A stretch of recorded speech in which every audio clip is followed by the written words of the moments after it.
I would now like to introduce the San Antonio Chamber of Commerce President and CEO, Richard Perez. Thank you, Stephanie, and good afternoon, everyone, and welcome to the San Antonio Chamber of Commerce 2020 Road to Session web event featuring our wonderful Comptroller, Glenn Hegar. You know, the success of our events relies on the continued support of our San Antonio business community. I would therefore like to take a moment to thank our event sponsors, and we have two of them. Our series sponsor is the Valero Energy Corporation. Thank you, Valero. And our event sponsor is Port San Antonio. Thank you, Port San Antonio. A heartfelt thank you for your strong business support of the Chamber and events like this. You are what allows us to keep moving forward and to do the things that we do. And I'll remind everybody that the Chamber of Commerce is a membership organization. For those of you who are members, thank you. And if you're not a member, please understand that it's events like these that bring you to us so that you can learn and understand and interact. And so I would ask you to please consider joining if it makes sense for you at this time. I would also like to thank my team here at the Chamber for their hard work in organizing this amazing event. Thanks to the immense support of our 1,850 business members, we are still fully staffed and working hard, albeit from home, to keep our business community engaged and informed during these unprecedented times. For many years, the San Antonio Chamber of Commerce has hosted important state-elected leaders here in San Antonio so that they might provide our business community with a thoughtful outlook on the most pressing issues facing our city and our state. As you all know, businesses across Texas have been forced to curtail or even cease operations in the face of COVID-19 and throwing millions of people out of work and shrinking tax collections. This will most certainly mean a tough road ahead leading to Texas's 87th legislative session. As businesses prepare for recovery, it has never been more important than now to fully understand the budgetary and economic consequences of this unprecedented event. Today's event is timely in that Comptroller Hegar will discuss his revised revenue estimates for the current state budget that he just released yesterday to the members of the State Legislative Budget Board.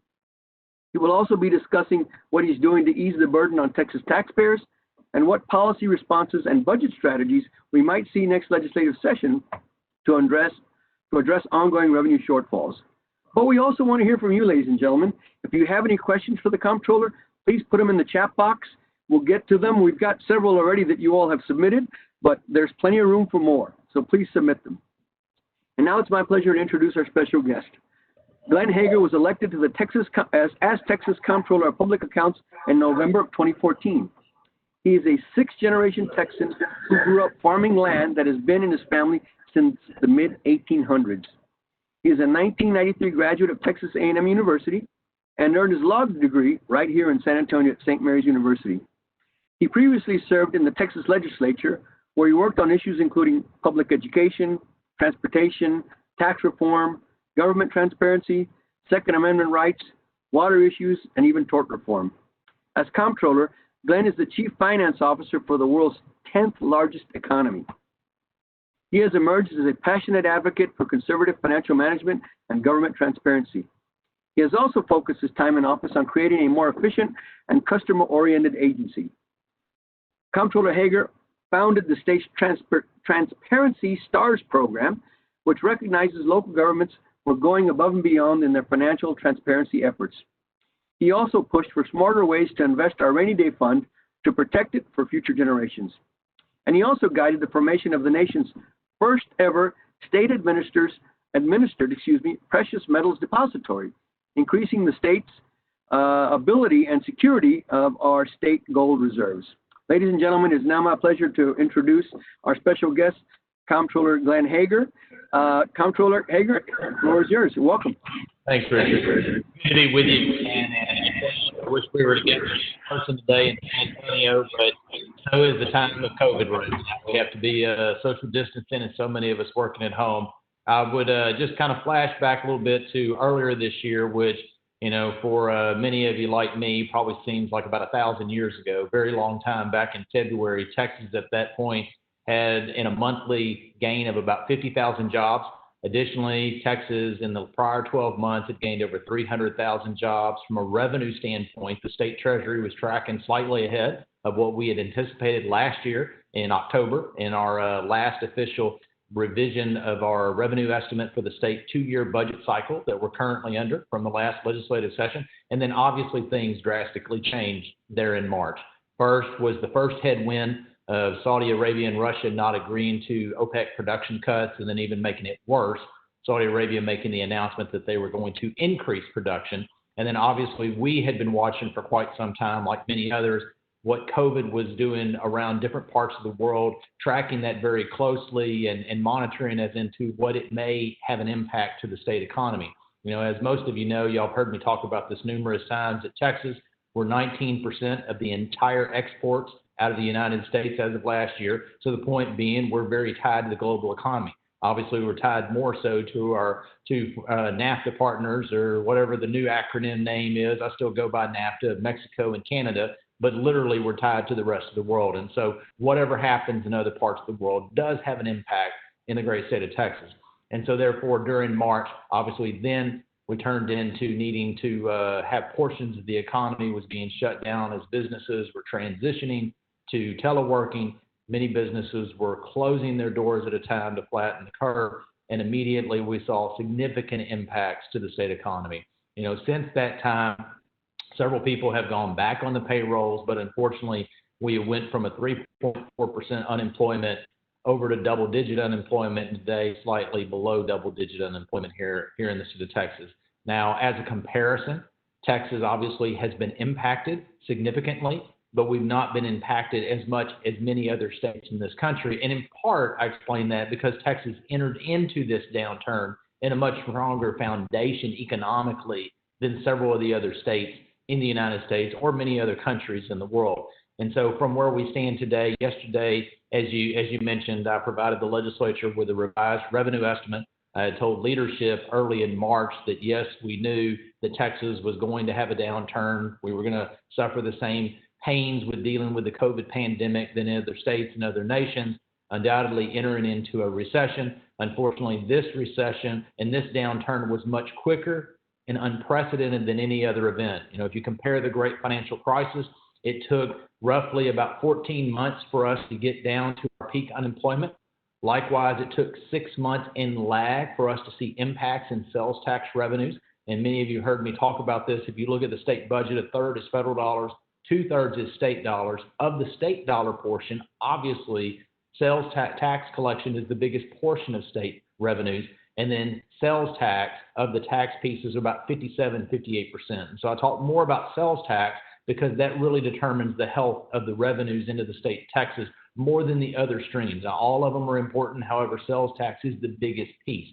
And so the point being is during this downturn, we saw negative numbers immediately. There was no 6-month lag as with the great financial crisis. But I told the legislature and many of the folks that I've spoke to in different events like this is that we needed several months of data to come in. Now, let me give you a couple of numbers. When we had our numbers that we released in April, our collections in April for sales tax, for example, which is really business activity that occurred in the month of March. You and I that go to businesses, purchase items, pay sales tax, that's collected by businesses in March, remitted to us in April. We announced that number at the end of the month. So there's a 1-month lag is my point. In that first month, we were down a little over 9%. The next month, when we were fully social distancing in the month of April, was down 13%. And then last month, we were down about a little over 6% again. And so obviously, part of the impact has been lessened because of significant amount of dollars that the federal government has spent over the course of the last several months, part additional payments to individuals for stimulus dollars, as well as additional unemployment benefits. A lot of businesses and individuals were purchasing items to be able to transition to teleworking, as well as many people who were stuck at home and then now be traveling in traffic or moving around. And so now they're catching up on some of their home improvement projects. And the point being is there when we had our deepest impact in the month of April, which was our collections in May, they were not quite as deep as what we thought they were going to be. But going forward, we made our revenue estimate assumptions based on several different assumptions. And I want to highlight and point out that every revenue estimate obviously has clouds of uncertainty.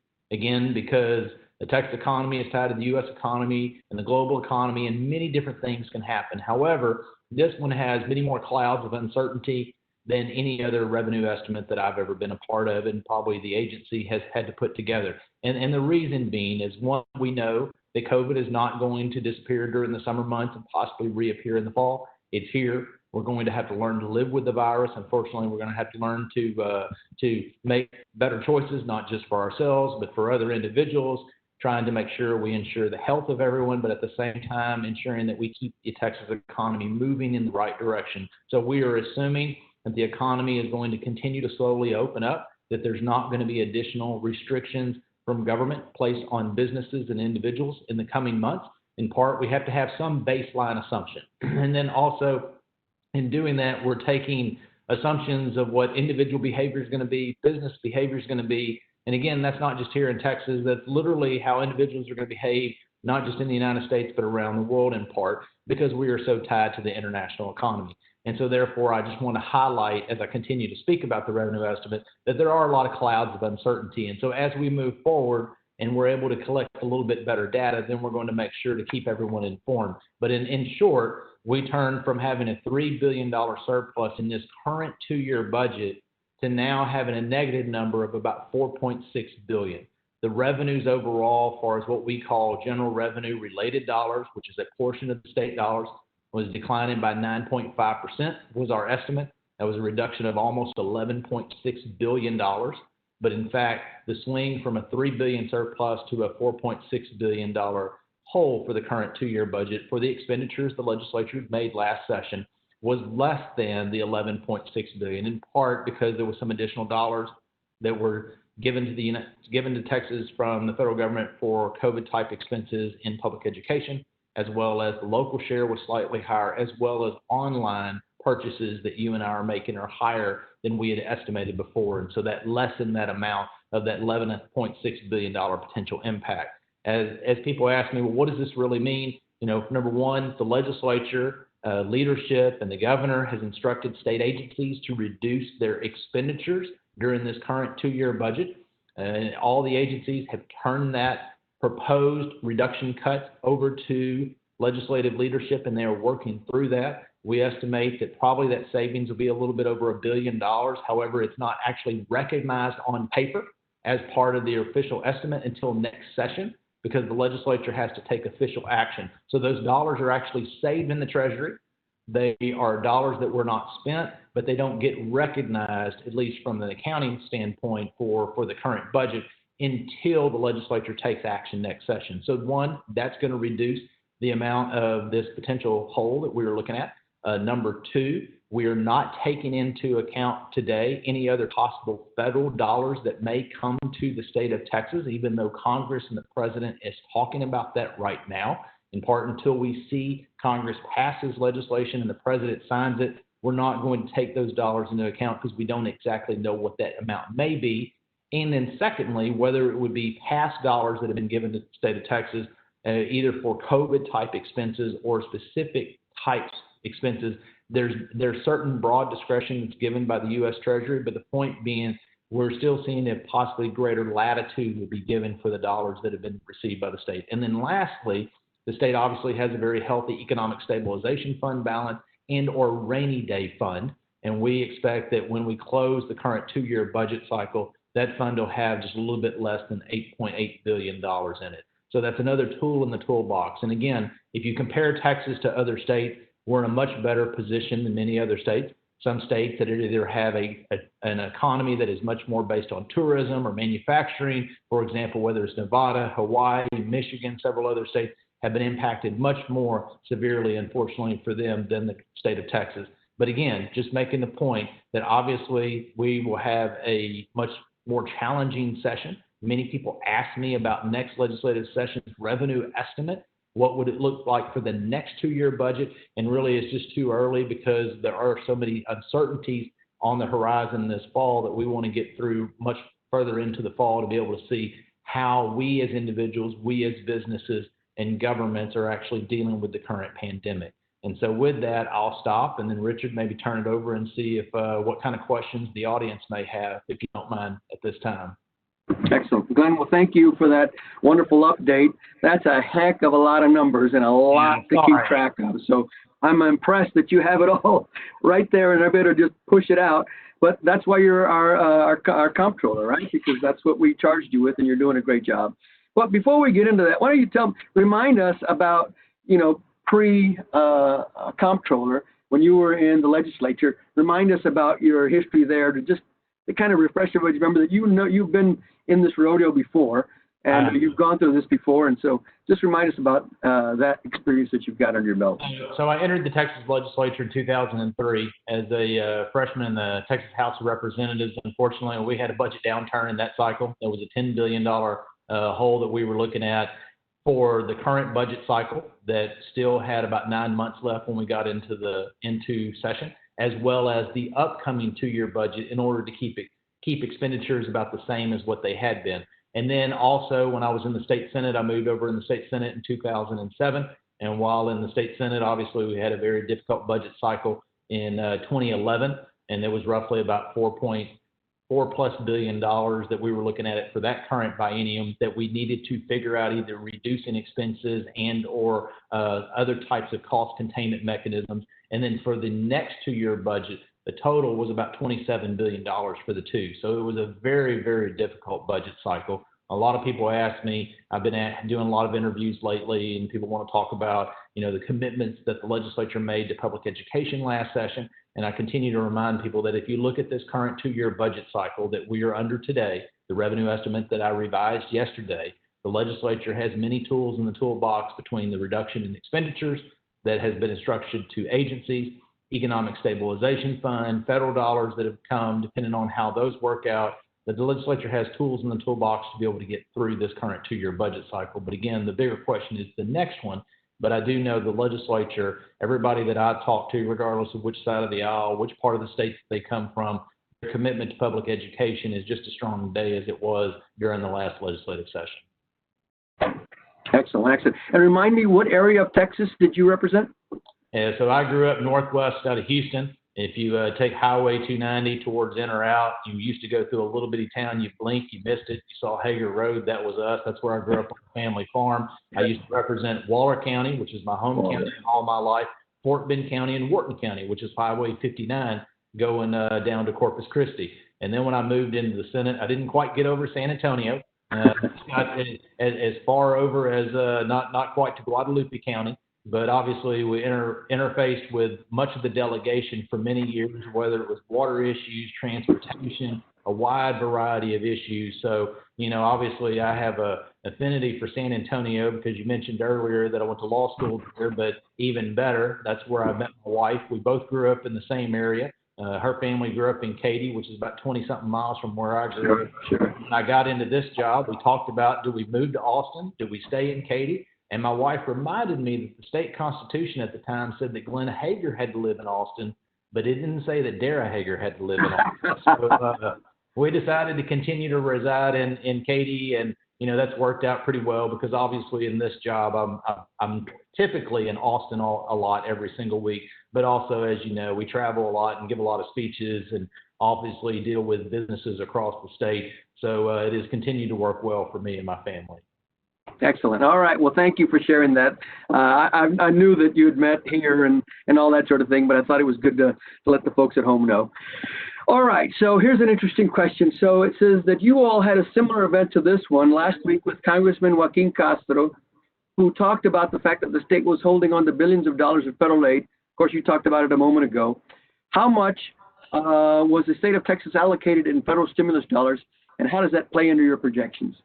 Yeah, very good question. So the state of Texas today, for at least this budget cycle, has been provided about $13 billion. Now, $6 billion of that is for COVID-type expenses. Additional dollars, as I mentioned earlier, about $1.2 billion, just a little bit less than that for public education. Some for the governor's emergency response, some for other types of programs. And so any of them that are for certain programs are going to flow through for those particular programs. Now, the $6 billion, for example, is for COVID-type expenses, as I mentioned.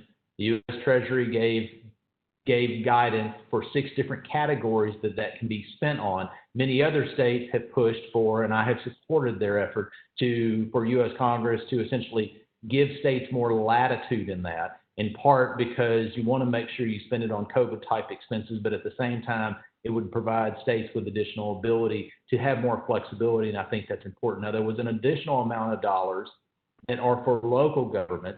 Say, for example, the largest 18 cities and counties, San Antonio and Bexar County being two of those, were able to go and get their dollars directly from the U.S. Treasury. That was part of that COVID package number 3, whereas the remaining local governments, the dollars were given to the state, and then they are working in conjunction with Texas Department of Emergency Management to allocate those dollars in accordance with what the U.S. Treasury guidelines were.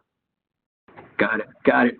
Excellent summary, because, I mean, there are bucks there, but of course there are rules, right? And so I think that clarification helps people understand. And when this started, and I have a call tomorrow, so we do almost a weekly call with the other treasurers from across the nation. And at the very beginning, we were having those every week, if not more than once a week. And what became very clear to me was that many of the other states were having cash flow issues. And so the questions were, we know how we can spend this, but obviously when it is for specific types of expenditures, you need to make sure that you document it very well for when the federal inspectors will show back up later. And so therefore the point of those states where if we have broader discretion, then we don't have to worry about all the hassle of the documentation and ensuring later on. And so they are there, but at times some of them can be directly spent. Some of them, it takes a little while, unfortunately, for those dollars to be put into the economy, even according to the guidelines. Excellent. Well, having spent some time working in the federal government years and years ago, one of the things you do not want to do is mess up the paperwork, right? No, and that's what several of the states were trying to emphasize to our colleagues across the nation, especially those of us that have unfortunately had to deal with hurricanes. And just look, let us be real clear. You better document, because you want to make sure that you spend it in accordance with the rules. And part of it was because the pandemic hit so fast, and it's just a logistical issue for the federal government to be able to provide some of that guidance. So Congress passed it, but then the agencies have to provide further guidance for state and local government. And as you know, unfortunately, sometimes that takes a little bit of time for them to be able to have the bandwidth to put that out. That's right. So you talked about the fact that you're on a weekly call, basically with your colleagues in the other states. Based on what you've heard, and I know you touched on it a little bit in your opening, how are we doing in relation to the other states? I mean, where are we, number 1 or 50 or somewhere in between? Yeah, if you look at, normally we had been outpacing the national average as far as job rate, GDP rate. We had been typically in the top 5. Obviously, we had a time period there in 2015 and 2016 when we had a contraction in the oil and the manufacturing industry. Obviously, San Antonio had impacts. In part because of the Eagle Ford Shale, not very far south of there. And so there was some impact to the San Antonio community. Some parts of the state grew at a greater pace, some had a greater contraction. And my point being is that was one of those times where Texas fell further down the list, somewhere to the middle of the pack as far as growth rates. But our unemployment levels pretty much stayed very, very low. Now, at this point in time, if you look, even though unfortunately about 2 million people in Texas have lost their jobs. At one point, we went up to about 13% unemployment from 3.4. Now we're back down to 8.7%. And if you rank us compared to the other 50 states, we probably rank somewhere around 8th, 7th, 6th in the nation. And so therefore, with Texas having dual headwinds, not only the pandemic, but also the downturn in oil and gas prices, as well as oil production, obviously, because of the significant increase. It is pretty remarkable that Texas, from an unemployment and GDP contraction, has not had as great a contraction as many of the other states. However, we do think that because of that dual headwind, we haven't contracted as much as some of the other states, but it probably will take us a little bit longer to be able to get back to that national average of outpacing the U.S. for economic growth year after year. Makes sense. I will tell you, though, being in the top 10, within the top 10, that's a good place to be, particularly with what's going on in the world right now. And that's the point that I try to make over and over. Again, as I said, I think earlier, even in this discussion, is though it's not a consolation prize, but it does help put in perspective that some of the other states are at very high double-digit, close to 20% unemployment, We have some major cities in the nation that are around that 20% number, where fortunately here in Texas, we're not at that number. That's why, it's so critical, I think, and I've been talking for several weeks now about how now that we know COVID is not going to disappear during the summer, that we need to learn to be able to find a balance to make sure that we keep those most vulnerable safe, keep our families safe, but at the same time, realize that we're going to have to continue to have economic growth in the state, and that means we're going to have to find that balance between the two, and obviously live in, unfortunately, what we now see as a new norm for quite some time. Excellent. So we've got a question here about small business. What is the impact of small business to the Texas economy, given that the federal government has a couple of programs that they push, the EIDL loan and the Paycheck Protection Loan, to help keep them afloat during the pandemic? In spite of that, what is the impact of small businesses going forward on the Texas economy? Well, first and foremost, small business is the first creator of jobs and economic innovation, and has been over time and time again, that those new small businesses, I've yet to find a big business or a middle-sized business that didn't start out as a small business. Every one of them starts out as a small business, and that's where creativity, innovation is at, job creation. So they're absolutely vital because they're the backbone, literally, of the state economy, and any economy is small business. Unfortunately, during times like this, those are the businesses that are most vulnerable so quickly. Obviously, no business has in their plan in any shape, form, or fashion a global pandemic like this. No one has that in their business plan or their stress test for that plan. However, it's obviously the small businesses that have the biggest impact. And at least for me, my greatest concern is those businesses that are trying to continue to stay in operation and their employees. And so, from a longer period of time, that's the reason I talk about the clouds of uncertainty that we have here as we continue to move through the fall, is that as the economy, assuming it's going to continue to open up and grow, how long will it last before those businesses have some ripple effect? And I think it's really critical. And that's one reason, at least in my office, I don't have a lot of authority in dealing with small businesses other than the tax collection. And so one of the things that we decided very early on, even though those sales tax, for example, are collected from you and I, the taxpayer, and they're held in trust by businesses, we delayed the franchise tax due date until July of this year to postpone that. Also, back to the sales tax side, we tried to work with those businesses. We expect them to file their return. We expect them to remit that payment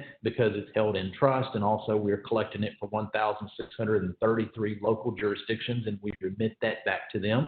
So, the fact is, we tried to work with them on a case-by-case basis to at least enter into a short-term payment plan to help the business, but also at the same time expect that they're holding it in trust to be able to collect those. And so we try to work with businesses the best we can, one-on-one, and trying to put information out there of the different programs that exist. Excellent. Thank you. So here's another question. So it says, community colleges were exempted from the 5% cuts requested by the state leadership earlier this summer. Do you see community colleges and others who were exempted to now being asked to make the reductions during the biennium's budget cycle going forward? I think right now, at least in this current 2-year budget cycle, obviously I haven't talked to leadership about this since yesterday. I know we provided them the information. I spoke to all of them yesterday, but I haven't had follow-up conversations of what they expect. But I think right now at the $4.6 billion that we're looking at, I think the cuts that have been asked are pretty adequate. Obviously, we can do more if we have to, and that's what we're going to do. But with that being said, I don't see additional cuts at this time because, one, the cuts that have been made, as well as federal dollars, as well as the Economic Stabilization Fund, all of those will enable Texas to surely be able to get through this current 2-year budget cycle. But as we look to the next budget cycle, I think it's way too early for me to try to forecast out just because we don't exactly know what's going to happen to the state economy in the fall of this year and the spring of next year. But I think as of right now, to answer your question, I don't see that happening today. But again, I haven't had discussions yet today from leadership, but I don't see that happening if I had to make a guess. Excellent. All right. Well, that's good news. I'm sure there's a lot of happy people right now, at least for the short term, right? So along those same lines, here's another question about school funding. This is public school funding. It says, of course, as you know, the legislature passed a massive and historic school finance reform bill last session, but it did not identify a funding source to go with it in successive bienniums. What are your thoughts in relation to being able to continue this level of funding going forward? I know you said you've talked to a lot of your legislators, and they want to stay with that funding. Tell us about your thoughts on the whole thing. Yeah, again, as you restated what I made the comment earlier, that I've talked to a lot of members, and obviously they want to keep those commitments that they made. They're very proud of being able to put significant infusion into public education last cycle, trying to make sure that we put more dollars in those kids as we continue to see growth in our enrollment numbers here in the state of Texas. We see continued growth in the state in population, but unfortunately we see so many kids that are economically disadvantaged, and we need to make sure that we have the resources there to provide those children with an equal opportunity for the economic growth, not only of them, their families, but the state of Texas. And so as you mentioned earlier, one of the biggest questions is how will those dollars continue? And as I mentioned, even last legislative session, it depends on the health of the state economy. People ask me what revenue sources are the most important revenue sources, and I usually the answer is a healthy economy. If you have a healthy and growing economy, that really determines the health of what decisions you can make. And so I think that's why it's critically important that we continue to balance the need of making sure we protect those that are vulnerable, we protect families, but also making sure that we try to learn how can we continue to live, unfortunately, in the new world that we have today for quite some time, and be able to make sure the economy is slowly continuing to open up. So I think, the biggest question to that is what is the health of the economy going forward this fall, next spring, and into the next horizon of the next budget cycle. Excellent. Thank you. All right, so let's shift a little bit to economic development tools, such as temporary tax exemptions that school districts in particular use or could use to attract business and industry. Of course, that's Chapter 313 of the Texas Economic Development Act. It allows school districts to attract businesses. That needs to be reauthorized, this legislative session. Tell me, what are your thoughts on the utility of 313 itself? Yeah, so obviously, 313 agreements have been there for school districts from a property tax standpoint for up to 10 years. And the question is when that starts and then goes for the 10 years for some type of abatement of those dollars. And, if you look at Texas, one of the reasons that Texas was able to grow so substantially after the 2011 legislative session, as well as we had impact, as I mentioned, in 14 and 15, but it was lessened to some degree. It wasn't just upstream production as far as oil and gas, but it was also downstream because you had a significant amount of investment, particularly along the Texas Gulf Coast, refinery capacity, manufacturing expansion. And so having those in place was one of the closing deal reasons of why that facility may have been located in Texas versus another state and or somewhere around the world. Now, as the legislature comes back into session, as you mentioned, that has to be reauthorized next session. I think, the reality is, since it's not a cost to the state budget, if you look at it, that does impact value on the local side, which in theory does mean the state has to put a greater amount of share, at least immediately. But then over time, those values come onto the roll. So I think the legislature probably will reauthorize something of 313. There's a lot of always discussion about the number of jobs created around 313 agreement. And I do make the point sometimes that, is it a jobs program or is it a not jobs program? A lot of times you can have a lot of value put on the ground as far as property values with a project that actually has very few jobs there. And if we look at manufacturing today, there's fewer jobs manufacturing than there were 20 years ago. However, with that being said, GDP output in Texas for manufacturing has increased well over 80% and close to 90%. And the point that I try to make to that is manufacturing is still very, very important to the state of Texas. But if you look at the number of jobs because of automation and technology, it's not going to be the same number of jobs. But the jobs that are there are much higher in value or income of those individuals than they were 20 years ago. And so my point is just sometimes making sure we look at the right metrics. So obviously, I don't have a vote in it. That's up to the legislature. I would imagine they're probably going to reauthorize something. I just don't know exactly what that form may be, Richard. Well, thank you for that insight, because as you know, this is one of the major tools that local governments can use to be able to do that, right? To bring those jobs. 312, of course, helps local governments do the same thing. 313 is for school districts. So you put that together and it gives us a nice little opportunity to really market the state in a positive way. So thank you for, just giving us the straight on it, because I think it works and it has worked. And one of the important things, at least for me and my agency, is we're the recipients of that paperwork. Now, we don't negotiate the agreement between the school district and the business.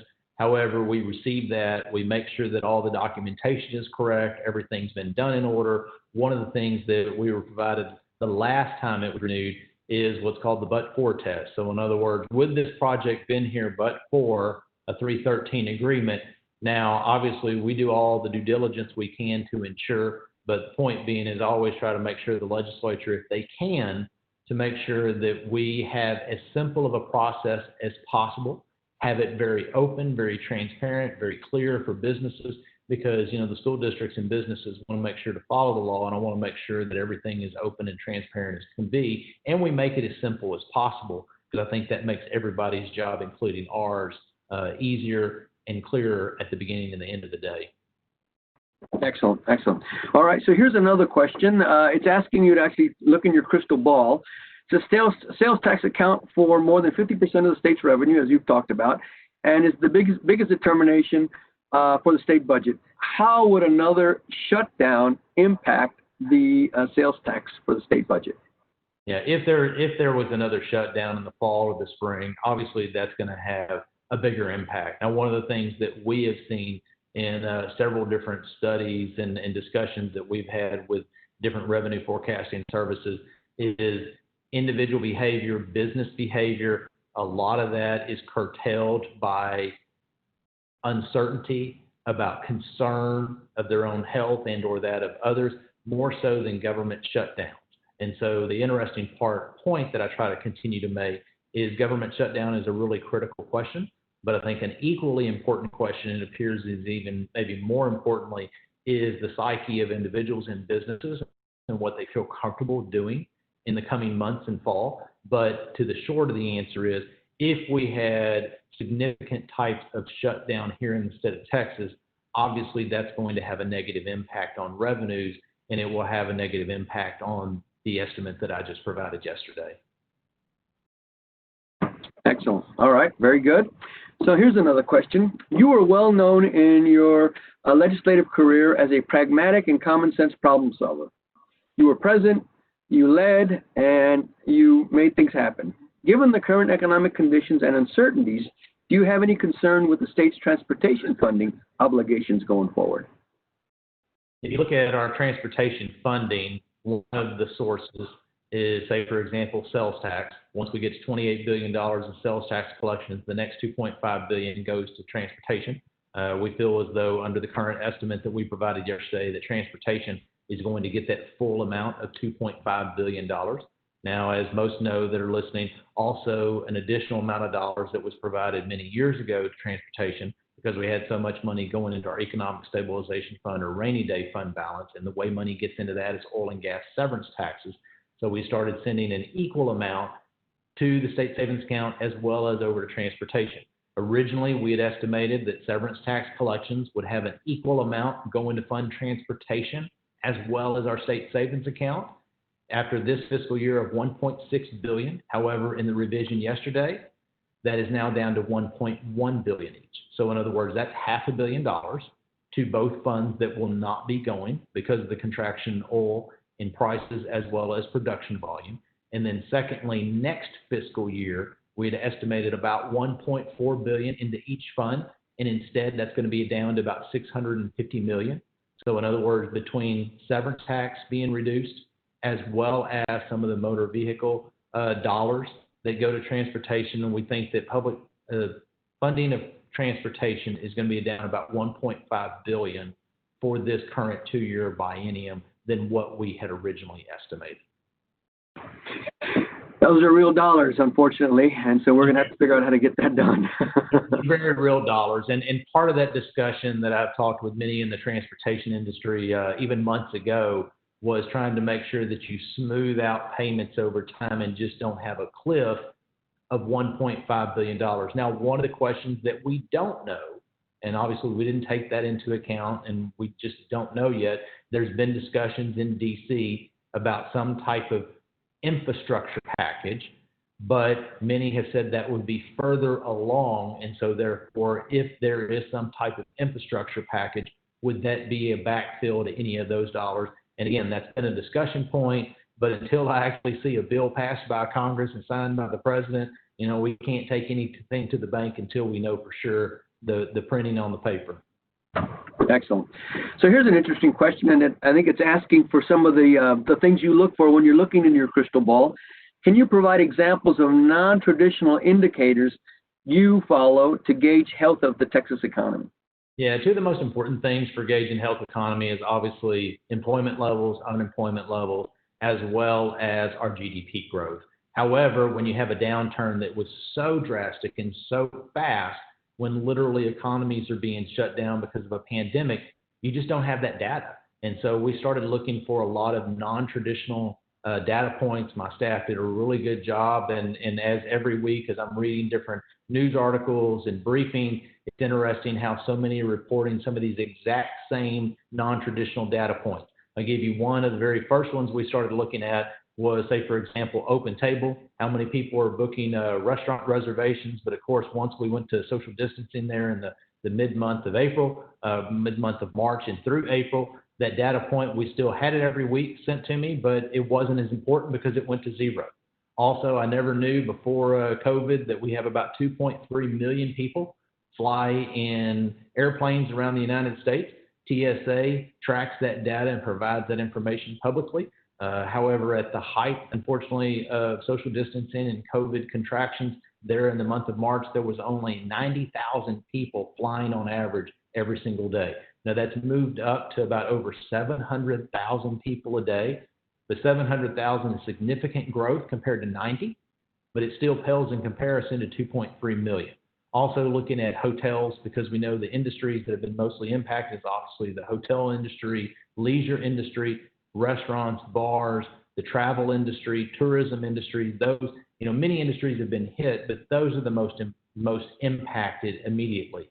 So we've been looking at even box theater receipts, as in box offices. Typically, you may have about $240 or $50 million in receipts in a given week. And during that first 1 week that all the theaters were shut down, they only had about $5,000 in receipts. Now, that's moved up slightly, but we've been looking at a lot of different types of information like that to give us a glimpse of what's going on in the economy before we started having real sales tax and other types of tax collection data to be able to analyze how deep and how wide this may be. Well, as you well know, San Antonio is a hot spot for hospitality, tourism, Right. All of that. And so we have really been affected. You come downtown and it's a different place from what it was, 6-8 months ago because of, there's just not a lot of people. We're seeing additional foot traffic and people, but it's still a far cry from what it used to be. So we're still working hard, and God bless all of our hospitality and hotel industry folks.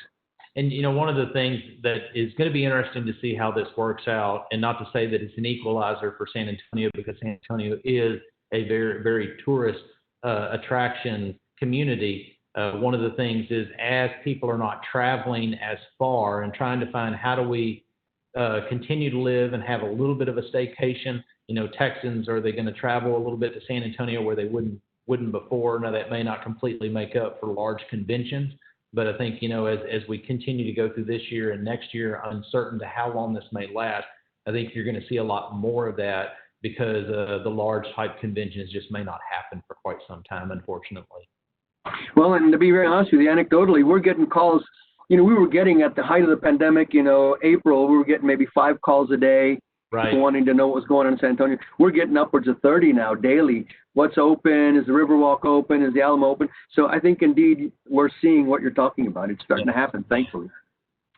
All right, here's another question. The state has always resisted the expansion of the Affordable Care Act, but with respect to our uninsured population and the recent loss of employer-sponsored health care coverage for over 650,000 Texans, are there any financial benefits, short-term and or long-term, to reconsidering an expansion of Medicaid?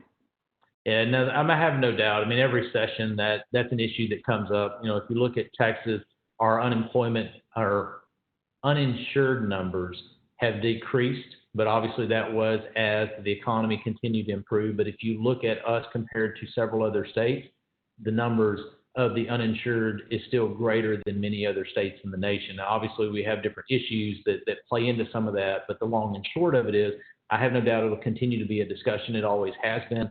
To tell you, straight is that that's not something that I've actually had the chance or been able to afford to look at in the last 4 or 5 months. We have been pretty consumed with trying to continue to ensure the operation of the agency functions seamlessly so we can, service our customers, the taxpayers, and then also trying to get a good understanding of what is the impact of the overall economy. So I haven't looked at that lately. I was in the legislature when we decided not to expand. Part of the reason for that was, yes, there was an immediate amount of dollars that would come in the state treasury. However, the biggest concern was as the federal dollars play out over time, and then it becomes solely the obligation of the state, could the state in the long run actually afford that increased cost? And that was the main reason many years ago. But since I've moved out of the legislature and in the last year, it's not something that I've looked at the numbers lately. Got it. So here's a question that I don't really understand it very well, so I'm going to read it and maybe we can figure it out together. So it's in 2000, contracts were found that indicated promises to areas adversely affected by segregation to have resources restored at the onset of post-segregation. In 2020, resources were still needed in some areas. What is the plan to restore power, gas, clean water, sewage, etc., to those areas that still need those resources after having been promised to have those resources restored in the onset of post-segregation? I don't know if that's in your bailiwick necessarily. Yeah, I'm not familiar with that. That doesn't, it's just offhand, I'm not familiar. The only thing that I can come close to thinking of is obviously Texas, especially in portions of the valley, had a significant number of colonias. There was effort where, developers built projects, the roads, the water infrastructure was not properly put in. These communities, obviously the individuals couldn't afford to do it. And so the state was trying to assist those local governments ensure that sanitation, road infrastructure was there. But obviously that's not the issue. That's just the closest thing I can come up with off the top of my head. So no, I'm sorry, Richard. I'm at a blank on that one. No problem. I had trouble just getting it out. So this is not on you. It's just one of those things. So but thanks for giving it a shot. I think you're right. It has to do with the colonias. Having worked in Laredo for several years, way back when in my career, that is a tough place and a tough issue. And so I think you're probably right that it has a lot to do with a whole bunch of things. Next question, and this is going back to education stuff. As you know, San Antonio is home to UTSA, of course, UT Health San Antonio, Texas A&M San Antonio, and of course we talked about the Alamo colleges. What budget implications lie ahead for institutions of higher education in the next biennium, in your opinion? Yeah, I think the biggest question is what happens in the economy here in the fall and as we move into the spring, at least from our revenue estimate standpoint. Obviously, if the economy doesn't continue to grow, that's going to put greater constraints on options that the legislature has next session. And being that roughly 2/3 of the state budget is either public education and or healthcare, such as Medicaid, which one is a constitutional right, one is an entitlement, so therefore guaranteed. And the point when you have roughly 2/3 of the state budget tied up in those two, it means that there are fewer options for the legislature when they are dealt with a significant budgeting cycle to be able to find options. And so, I think one of the biggest issues, and I've talked about this quite a bit, is that as we're looking in the state of Texas, in order to make sure that we have what we call closing the gaps, ensuring that greater numbers of individuals here in the state of Texas can have affordable education, whether that we had a question with our community colleges earlier. The fact is we released a study. I was going on a tour of several of our community colleges, and I got through stop one, and then I unfortunately had to discontinue the tour because of COVID. But we had released a report talking about the economic impact that our community colleges have here in the state of Texas, that almost 50% of those that are seeking some type of post-primary education degree is going through, or certification is through our community colleges, and our higher institutions provide a tremendous service here in the state. And so trying to make sure we have that affordability is really critical here in the state. But yes, depending on how things go in the fall or the spring, that could be one area that the legislature just won't have as much discretion during an economic downturn. But I think we'll need to get to the fall to be able to have a better indication of what next session may look like. Excellent. All right, so we're coming to the end of our time. Here's the last question. I don't see any more that have come in. This seems to be an easy one, but I'll let you gauge that. When do you foresee reporting July sales tax numbers? So all of our sales tax numbers, we are, as we're collecting those, we start on the 20th of the month. They conclude on the last day of the month, and then we typically release those the following Wednesday. And so they'll be released right there in the first few days of the next month. Excellent. All right. Well, thank you so much for joining us. You've done fantastic. Clearly, you've mastered this job. I'm really amazed at, how quickly you're just, this stuff's just flowing out of you, and it's important, and it tells me a lot about your ability to start a new job, really embrace it and understand what it is and really take it to another level. So congratulations to you. Well, Your time in the legislature was great, and I think your time as our comptroller has been fantastic. So congratulations to you. I appreciate it. It's good to be with you. And, I give that credit to my staff. I've got a tremendous number of very smart people, and I'm just blessed that they're willing to stay with me. And they do a good job for me and do a really good job in serving the people of the state of Texas. So, you're only as good as your team. And fortunately for me, my team is way better than me. So they make me really well. And that I appreciate very much so.